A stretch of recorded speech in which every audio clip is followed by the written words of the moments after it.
the site of Namu on the Central Coast. It's an environmental problem right in the heart of the Great Bear Rainforest. We've had previous industry players that have just pulled out and left a site abandoned.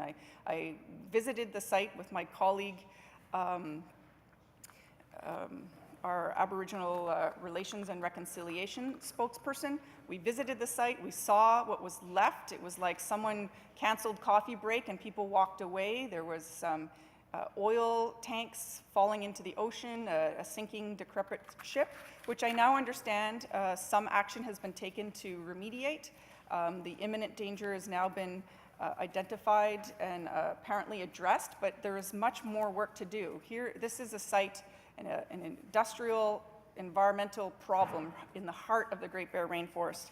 And there's huge opportunity to fix that site up, remediate it, and have tourism draws and provide a support station for traveling yachters up and down the Central Coast.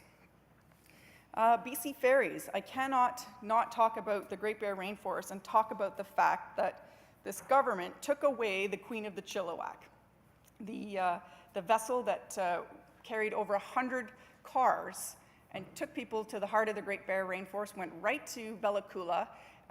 That ship was taken away. It was replaced with a year-round ship that they had normally used only in winter service, the Namu, which, not the Namu, the Nimkish, pardon me. All these N words. So the Nimkish now, it holds a maximum of 16 cars. Last April, I tried to book a trip to Bella Coola on the ferry, and every sailing was booked until September. So clearly we're not providing that community with the capacity they need. And if we are to promote this world-renowned site, this Great Bear Rainforest, we need to allow people to get there. And the transportation issues need to be addressed.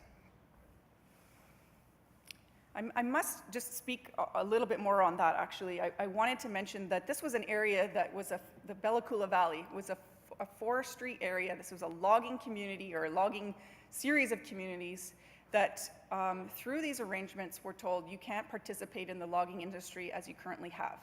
So majorly downscaled. And these people were told by this government, by the BC Liberal government, to reinvent themselves with tourism.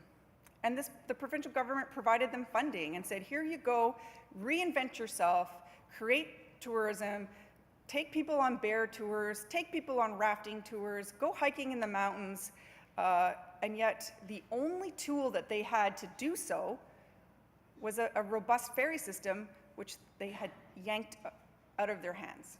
So this area is deserved of some attention from this government, because they have yanked both economic drivers out of their hands and have left them squandering. Like they've been left alone, desperate. The depression rate has got to be through the roof in this community from the sad and bleak emails that I get from people trying to make ends meet in the Bella Coola Valley. So in the spirit of this Great Bear Rainforest Agreement, let's see some resources, let's see some support for the Bella Coola Valley residents.